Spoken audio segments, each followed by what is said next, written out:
Hi, my name is, oh, I'm so, my name is Yetunde Jude, and I am going to do a presentation called From Invisible to Unmissable, the SEO and PPC path to search engine visibility. Just to give you a little bit about myself, I am the owner and CEO of Yelani All Natural Hair Care. It is a plant-based hair care product line specifically for African American women to uplift us and make it easier for us to manage our hair.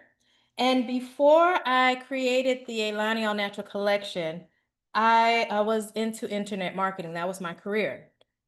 And I selected that career because I always believe in giving back. So I wanted to level the playing field for small businesses versus corporations. And we were doing that with the internet. And that was a long time ago, but a lot of things have changed since then. And even though I am fully committed to Yelani and bringing this natural brand to our community, I also stay abreast of the trends in internet marketing because I also have to use it for myself and for my friends. So I wanted to have an opportunity to share information with other small businesses to kind of give them tips on how to compete with larger brands.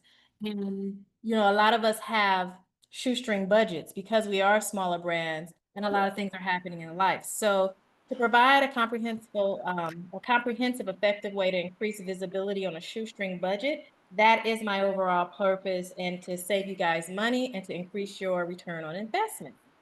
So a lot of us know about the internet. We all use the internet. We know why we need to be visible on the internet and why invisibility will be a problem. So 90% of online experience starts with the search engine. And Google says 75% of their search traffic never scrolls past the first page. So anything beyond that, you're invisible. On the second, third, or fourth page to the general public, your brand suffers, your leads drop, your conversions drop, and you lose traffic, you lose revenue. And your competitors, which usually are the ones with the larger budget, they're the ones who have an advantage over you. So what I want to do is kind of give you some backdoor tips about SEO and pay-per-click advertising to kind of give you some type of advantage so that you can compete on some level. Now, I see everybody's mics are turned off. I do have a question. Does anybody know what SEO or PPC stands for? Okay, so I'll explain. SEO is search engine optimization, and that means making your website search engine friendly. Search engines have a certain algorithm that they have. We call them spiders, and they send out those spiders to websites to grab information, bits of data, so that they can index your website in a way that meets user intent when it comes to the user searching for different things. Pay-per-click, search engine optimization is free. It has it's organic and has a long-term strategy. Your long-term strategy can benefit from it. Pay-per-click is paid. You have to pay anytime anybody clicks on your ad, you have to pay a cost for that. It's like an auction, but it also helps for you to get immediate results. So if you're looking to get in front of your customers and you're competing against other advertisers, based on your budget, you can push yourself up to the top and get right in front of the consumers. Both of them complement each other for maximum reach. And so let's talk about, and this is just an example of what it looks like when you're invisible. You have all these products, but there's no one there to purchase. And so I kind of went over SEO versus PPC. SEO is paid, has a lasting effect. And it also improves brand loyalty because people know they can find you on the search engine anytime they're looking for something. Pay-per-click is paid. It has an immediate effect. And it will generate leads, focused leads, but both of them together really have a powerful impact. And so let's focus first on SEO. And like I said before, SEO is the organic results that you see that pop up under all the ads, all the everything that kind of, in some pages you'll see the organic results pushed down by pay-per-click, and then on some pages there's no advertisement on it. So the results that you don't have to pay for are considered organic results. And the majority of the clicks that your website will receive will come from organic results. So that's why SEO is extremely important for every website. But before you focus on your search engine optimization, or you come up with your campaign, and before you even come up with a campaign for pay-per-click, you need to understand your target audience. When it comes to your target audience, you need to know the demographics, their age, where they live, how they spend their money, their personality.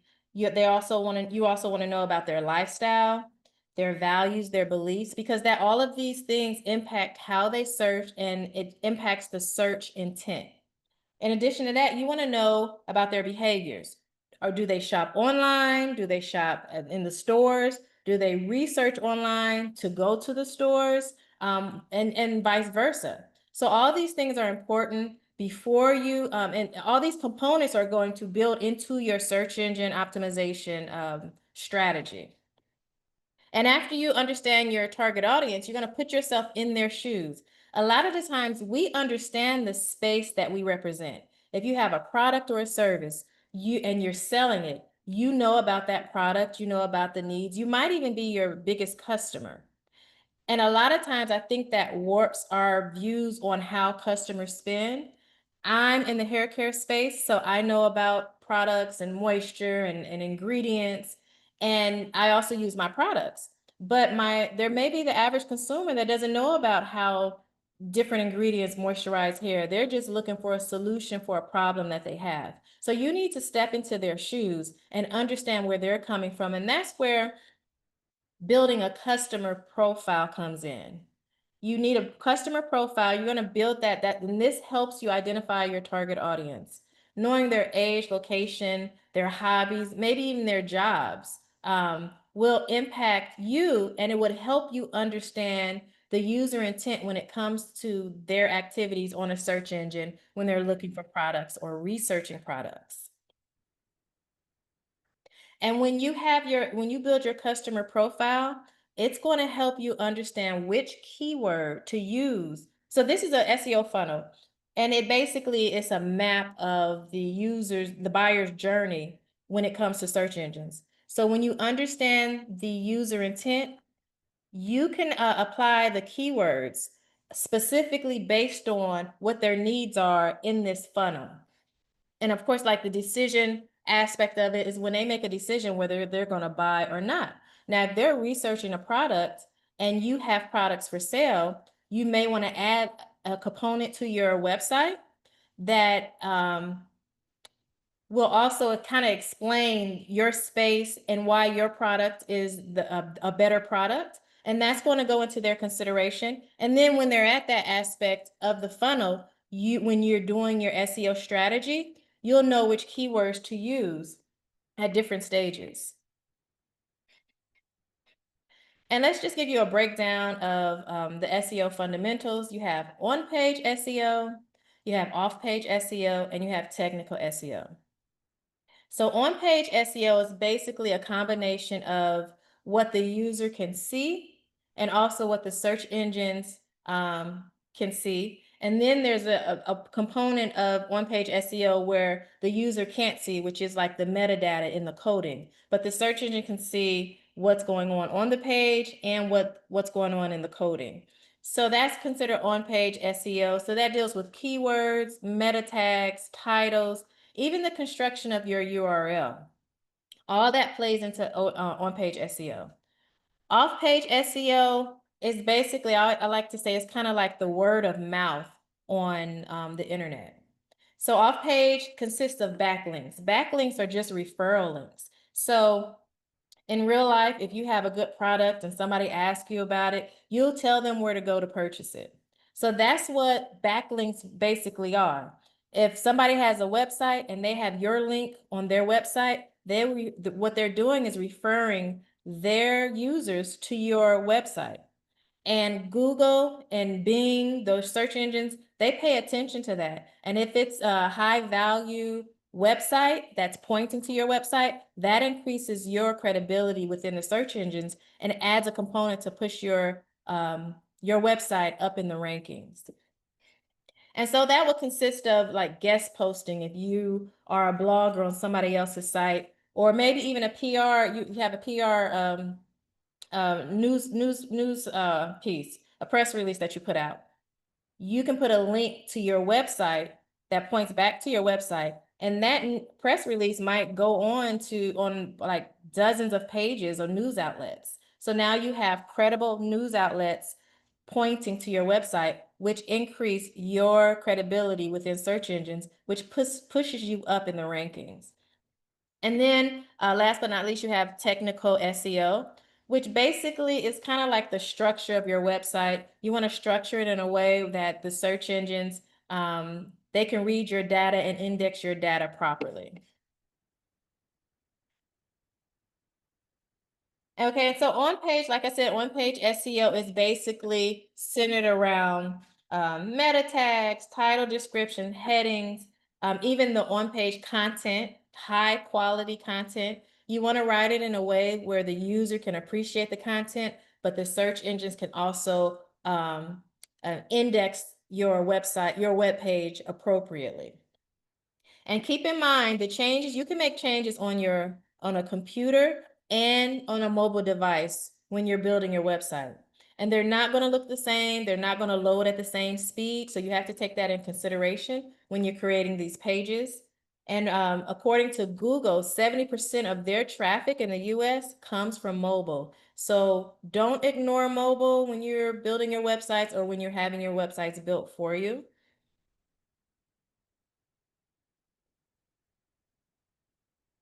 Okay, and this is when I was talking about backlinks, just kind of being a word of mouth on the internet. You see everything is pointing back to your website, whether it's a customer review, social media, social networking, online answers, press releases, everything is pointing back to your website. So you always, and it's a huge component when it comes to Google adding that, looking at value, adding value to your website within their rankings. So you don't want to just work on one part of SEO and leave some of the more important components, or leaving that off, because they all work together.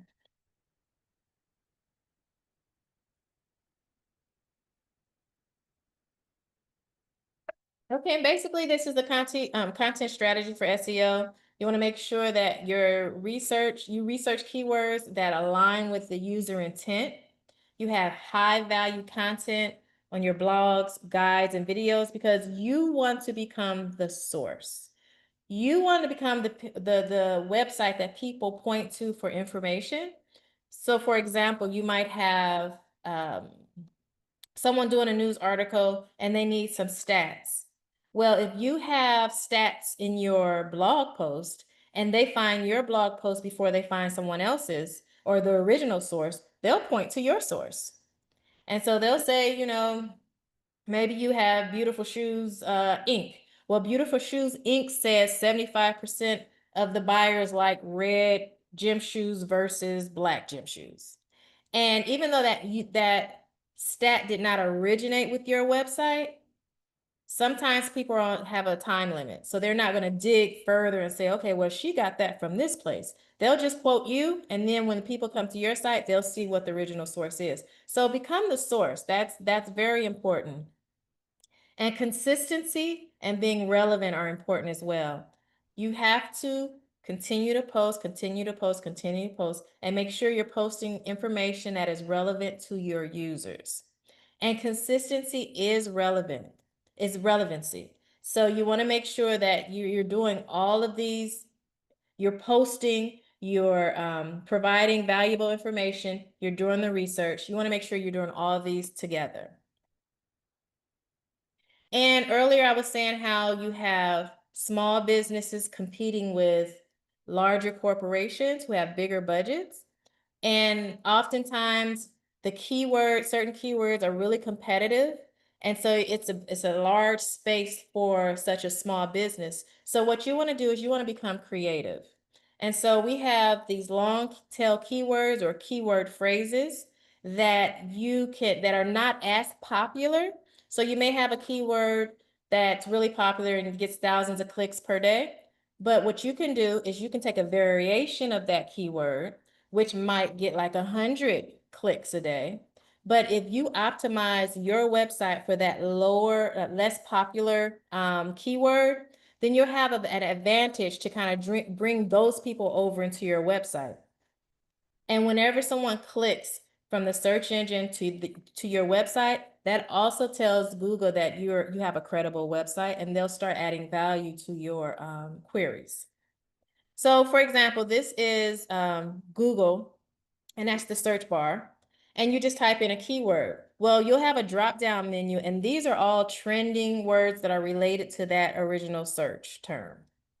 So you start your research here for your long-term keywords, or you can scroll to the bottom of the page and people are also looking for, and just this, you can include this in your research too. And then you can just test this.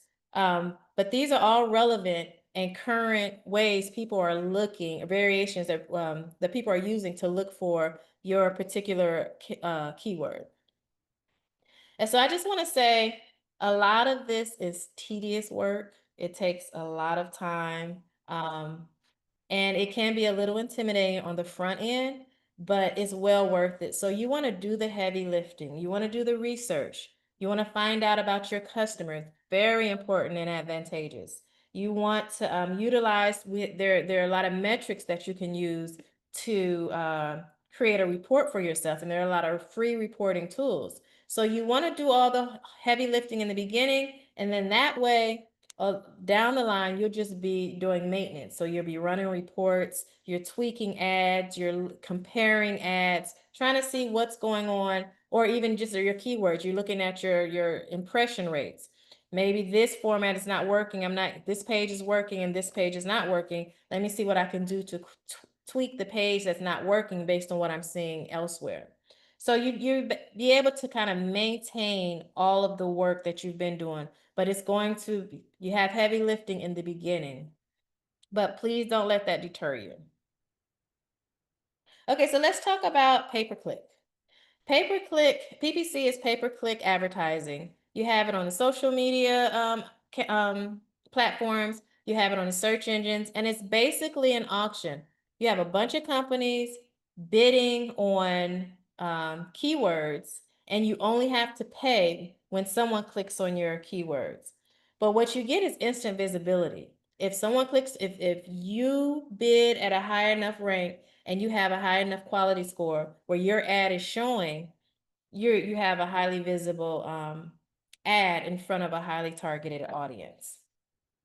And there are certain structures that come with the different types of ads, but these are various types of ads that you can have. You can have a shopping ad. This is a search ad where you have the referral link, you have the titles, you have the description, then you have the display ad here, which is different than the search ad.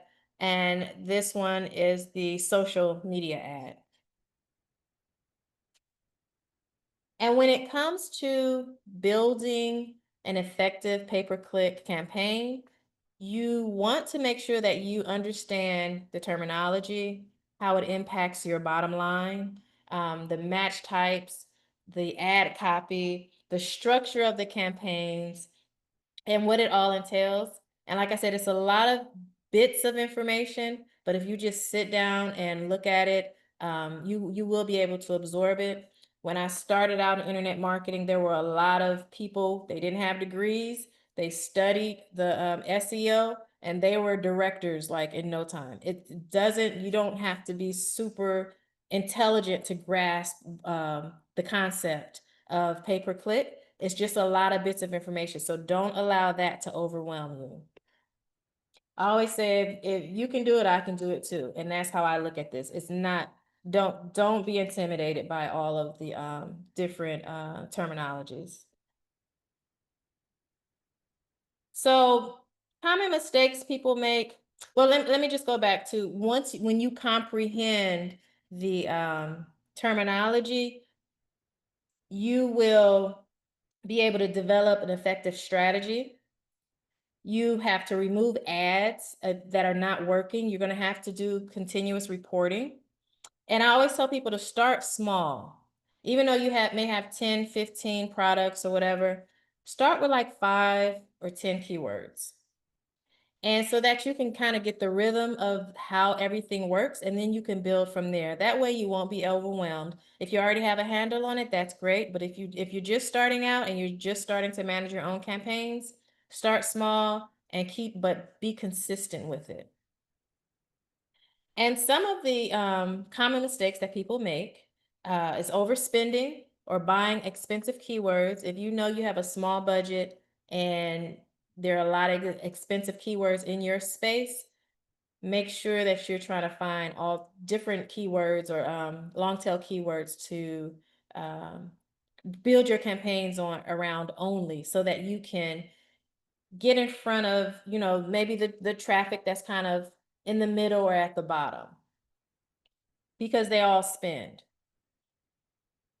And you also, people also make a mistake of not tweaking their ads or testing their ads. So if you see that you have an ad that is underperforming, you're gonna either want to pause that ad, or you're gonna want to run, it's called A/B testing. So you'll take 2 versions of the same ad and run a variation of that keyword, and you will monitor it and see which one is more successful.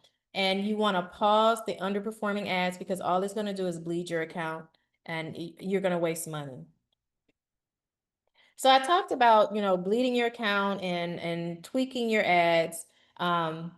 This is a very important component of pay-per-click, the match types, because this is actually going to prevent your ads from being served too broadly and people just clicking on your ads and you not matching their user intent. Your ads not matching their user intent, or your landing page, should I say. So say for instance, you sell eyeglasses, and you're spending all this money on these ads. You don't want to look up and see someone who's looking for wine glasses or any other type of glasses clicking on your site, because you will not be satisfying their user intent.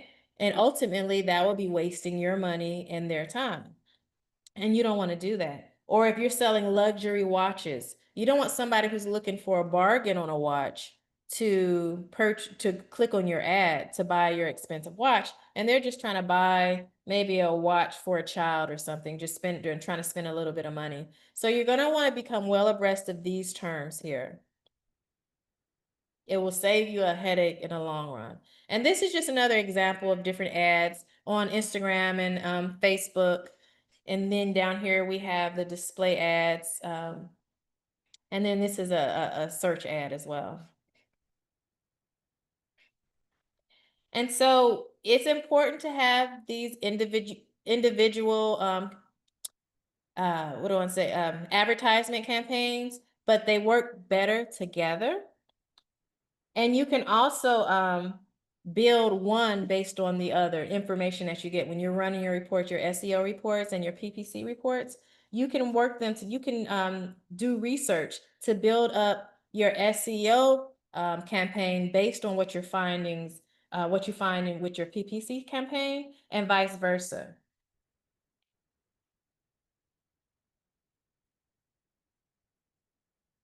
And so you can use your pay-per-click data to refine your SEO keywords, and you can use your pay-per-click data search terms to understand your user intent. And you can dominate both paid and organic results for key queries. In addition to that, you can use your organic rankings to pick your bidding keywords for your PPC account. And if a keyword ranks on the first page of a SERP, so sometimes you'll see 2 listings for the same company.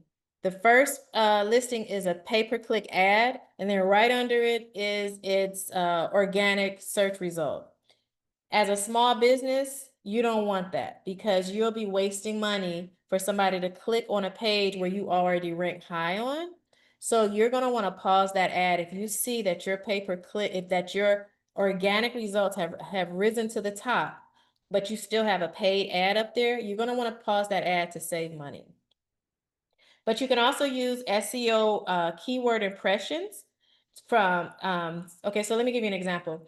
Impression, what happens is if somebody types in a search term, even though you're not on the first page, you may be like on the third page, but that's considered an impression. You showed up. Your website showed up for this keyword, but nobody saw it because it's buried in the results. What you can do is then take that search term and put it in your pay-per-click account. That way, because you know that it's relevant enough for it to come up. But people are missing it because it's buried. So to make that invisible, buried, organic result be more visible, that's where you take it to pay-per-click. And so that's how you integrate those two programs together, your SEO and your PPC programs together to benefit each other. Okay, and let's talk about some quick wins and long-term growth. So your quick wins would be your title tags, meta optimization, and then pay-per-click for high priority pages. Say that some of your pages are doing fine with SEO, but then there are some that are not, that are kind of buried in the results. Then you focus on your PPC campaigns for those pages. And you always want to improve your site speed. Site speed is important. Sometimes people have images on their website that take a long time to load. And I don't know about you, but if I'm sitting there trying to wait for a website to load, I'll move on to another website. So you don't want to lose traffic. You don't want to lose eyeballs on your website. So make sure that you're monitoring the size of your images and also the amount of images you have on a page. And there are ways to measure that as well. I'll get into that. And then your long-term growth, you want to create like calendars so that you can, or scheduling, so that you know how many times you're going to be reporting, how many times you have to get your content out and push it out. Okay, is it time for me to go and try to get another link building opportunity, and also retargeting? Retargeting means that you are pushing your content to someone who's already made a purchase on your website because you know they have a relationship with your website. You want to remind them that you're still there. So you want to serve ads to that person again. So these are things that you can do that really can help out your overall campaign. And like I said before, there are ways to measure. There are metrics out there. There are reporting tools out there that are free. And one of them is Search Console. And as you see, you have your click-through rate, your average position, your impressions, and your clicks. And once you become more familiar with these terms, you'll know how to look at them. You'll know how to tweak your SEO campaign. You'll know how to tweak your pay-per-click campaign. And then you go back in and you run a report maybe a week later, maybe 2 weeks later, to see if those changes are showing up. Are people's behaviors with your website, is it changing? And we have a lot of emerging trends and tools that are out there. I suggest that really start understanding things like voice search and mobile first indexing, and also a lot of the AI driven automation when it comes to SEO and pay-per-click. So do your research, maybe, read something once a week just to kind of stay abreast on it, because you might find an opportunity to kind of give yourself a boost. And so here are some free tools that I kind of mentioned earlier: Search Console and Bing Webmaster Tools. So Search Console is Google's platform. It used to be called Google Webmaster Tools, but then once they started rearranging things, they renamed it. And it's a lot better too. So what they do is, if you open up a free account with either or both of these platforms, when you make changes to your website, you can push those changes out automatically instead of waiting for the search engines to find those changes. So what you do is you make a change, you go into the platform and say, hey, can you re-index this page?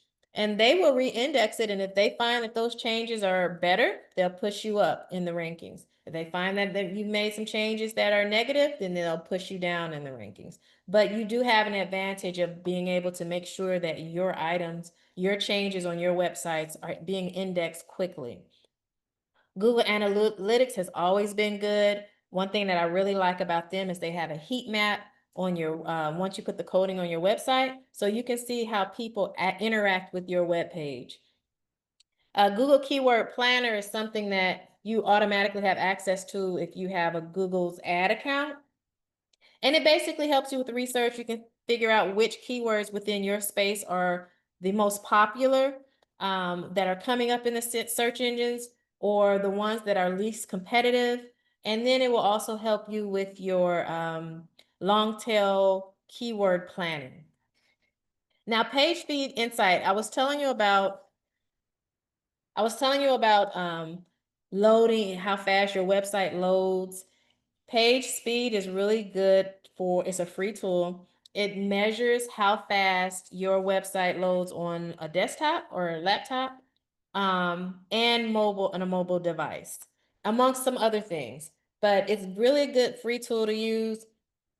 WordStream is, they just have so much information. It's a great resource. And Template Lab, not sure if let me see if I can shrink this. Oops, did not mean to do that. Okay, there we go. This Template Lab website will actually, they have resources on how you can build a customer profile, which is the foundation of all of your marketing. And so let's talk about page speed insight. Now there's no one magic bullet with SEO and pushing your rankings to the top when it comes to search engine optimization, when it comes to organic results. This is more focused on organic results, or SEO. So it will measure your performance, the speed, how fast your website loads on a mobile device and a desktop, and that includes laptops. If you're using best practices when it comes to building your website, and also your SEO, it measures the SEO components based on the fundamentals that I just explained.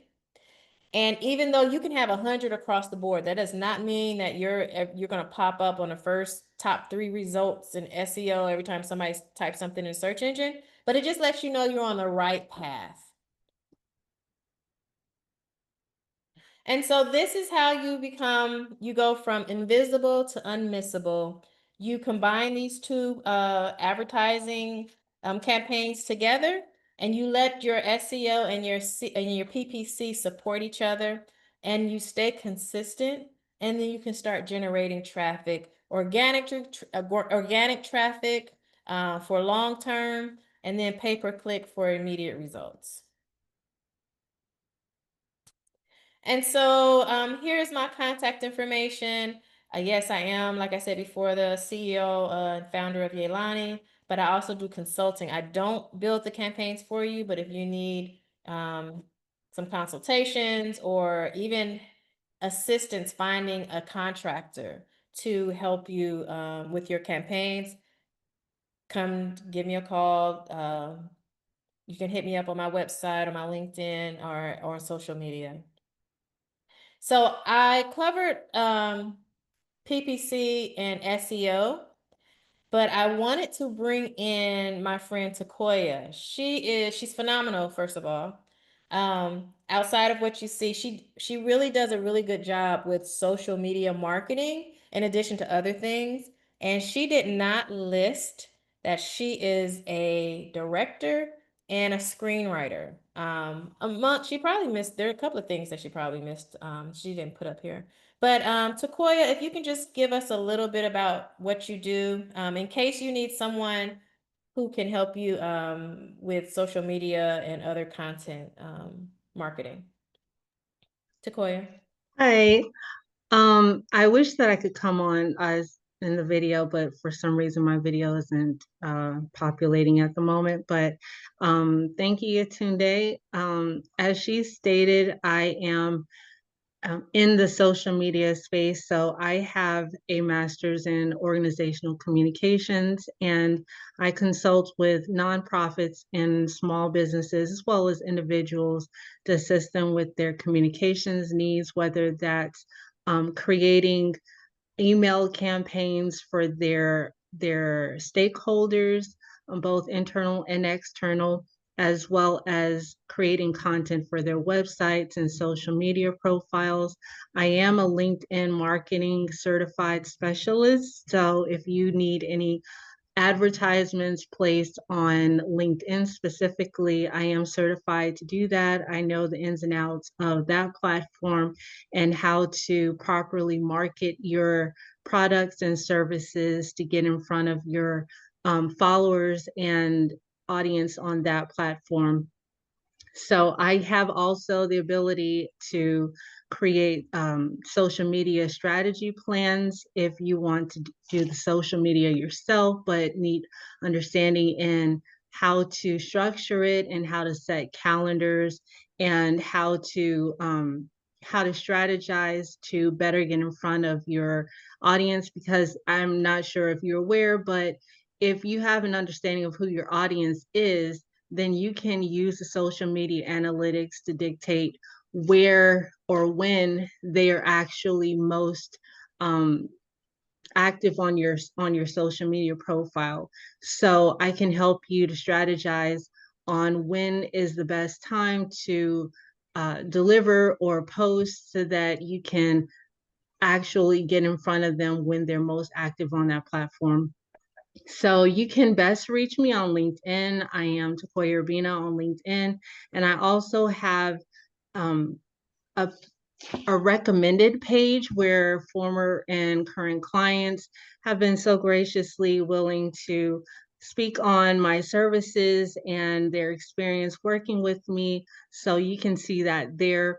And I believe, don't quote me, I believe you can just automatically send me a direct message. I don't think you have to follow me in order to get in contact, but it's always nice to have followers. So you can do that as well. But yes, if you need any assistance with social media, please feel free to reach me on LinkedIn, and I would love to help you in your communications areas. So thank you so much, Yetunde, and I hope you all have a wonderful evening.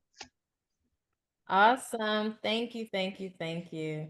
So that is the end of the presentation. Thank you, Takoya. I told you she was awesome. So yeah, please reach out if you have any questions. If you have any questions now, we'd love to, answer some questions or concerns, comments. Okay. This is fast. I got one question that might be good for the whole group. But first of all, I just want to say thank you for sharing this information between actually all of our speakers, Darian, Marquise, and then you. I'm just like, I feel like meaning running nerds, the race, we've just organically grown just on word of mouth. Like I'm excited to see what happens if we start putting half of the stuff that we've past 3 weeks into practice, because we just out here putting on an event and trying to tell as many people. But I feel like we're the equivalent of just like standing on a rooftop yelling, and we could be amplifying. So watch out, whenever we decide we're gonna hunker down and take advantage of some of this amazing information. But my question is, so as a race event, and this might be applicable to any type of business that has, I guess, I'm thinking about like if I went on and searched half marathon Atlanta, just as you were presenting, and we're like the sixth event. Atlanta Track Club has the first like three, and then there's some random race that I don't even know if it really happens, and then we're in there, but you got to scroll down to get to us. So my question is there an advantage for something that has like multiple variants, like a race event, to putting your money into paid clicks, or do we just need to continue to, like you said, make sure that we're on multiple race search engines, maybe put a little more effort into our social media, where people are seeing us on social media versus like being intentional about like the search engine. Because I feel like for races, it's a lot of it is word of mouth. Very rarely do people go online and say, I'm looking for a 5K on, so I hope you got a question out of that. It was a lot to unpack. Are you saying that you're on the first page? You're the 6th result on the first page? If you type in half marathon Atlanta, Mhm. I didn't even try 5K. I don't even want to know what that would look like, but half marathon Atlanta. And the funny thing is, a lot of races use Atlanta and they're not actually in Atlanta. We're actually in Atlanta. Oh, wow. So I guess my ultimate question is, should we focus on the SEO from the website standpoint or from like the social media and the like what people are searching for in those platforms? So, well, first of all, I want to say congratulations on being on the first page, because that's Oh, that's good. Okay. yeah, no, that's a huge deal. And even though you're further down on the page, if you look at the results, there's so many, you have so many pages behind you. So that's good. great. Yeah. And there's no one answer to that. It depends. I always tell people to put their money where they're like, if you're having a campaign, you have the race coming up, or you're trying to get people to register, and you're not showing up in the search engines, that's where you want to focus. If your focus is for an immediate race that's coming up, and you're not showing up in the search engines organically, then that would be something that you want to put money into. But you also want to understand. Oh, I'm sorry, I just got distracted. You want to understand, how much each customer is worth to you. So you'll know what your budget's going to be and how much you're willing to spend. But then that's where that creativity comes in when you're looking for long tail keywords as well. But all of the different moving components for SEO work together, and pay-per-click is where you come in behind, and it's like, okay, well, I'm still not visible. And until I'm visible, I need to focus in on this area, and this area. Did I answer your question? Yeah. I mean, like I said, I'm excited to see how much even more traffic we can get once we start doing intentional things. Because again, that result is basically from 8 years of talking about ourselves on the internet, basically. And again, there aren't very many half marathons in Atlanta. Now, if anybody has their computer out, type in 5K Atlanta and see where we fall. I think that would probably be somewhere, or even races in Atlanta. So I'm not sure where we would fall on that list. And that's the benefit of having a Search Console account. You can run a report and see where you are. So you don't have to do individual searches. You run a monthly report. You can do a year over year, month over month. And you can see where you are, how you're progressing in the search engines, and where you want to apply. And then you use that research to determine if you want to apply certain amount of budget to your pay-per-click account to get more visibility.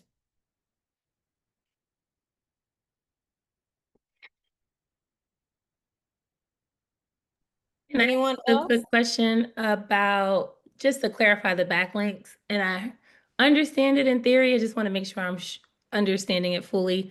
Mhm. Is the way to best amplify backlinks is when your website is on other credible websites, not vice versa? Right. Okay. Yeah. Yes. So it's kind of, say, for instance, Forbes does an article on the race. Well, Google really values the traffic that goes to Forbes, because it's a very credible website. So if they see that the race link is on there on Forbes site, and they'll take a second look at that. Adds credibility to the race's website. Right. So you Okay. have a ton of those, yeah. And that comes from, like I said, guest posting. You might even want to just write some articles and some, for some of these platforms. Awesome. Thank you. You're welcome. Does anyone else have any questions? I did have one more question. This is Tess again. So I thought about this while you were presenting too.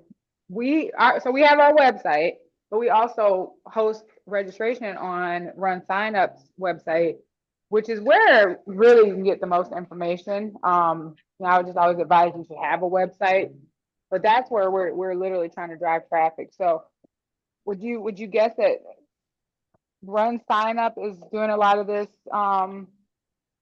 this SEO, these strategies to drive traffic to their customer sites, or is that something that we need to be more proactive about, getting people to go to the registration page?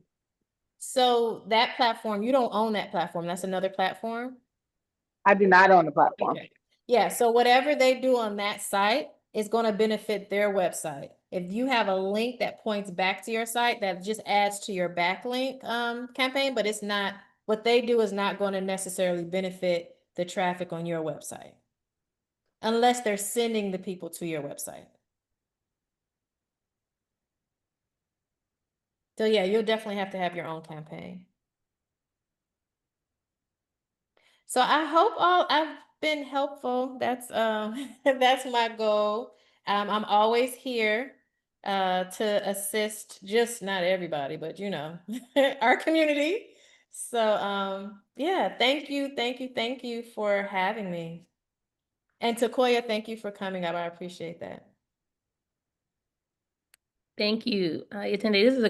This was a great wealth of information. So I was saying early on, all of the businesses have been great. Like Tess shared, every week we've gotten a lot of value. And I hope everybody here has received something that they can take away. And we will be putting together the videos and streaming them around to our partners next week. After Tess does the last finale partnership workshop, and that's going to be called The Race Indoors, talking about how to maximize your small business at the expo next month. We're like 30 days in, so just a gentle reminder. Let me do my quick plug for my session. So again, I think a common theme from all of our presenters this year, and really, I mean, every year that we've done this, I think this is the 4th year we've hosted these workshops, is that, understanding your audience and understanding your community. And the fact that we have a very special community. So what we're going to talk about on Thursday is how to take all that knowledge and have your very best showcase.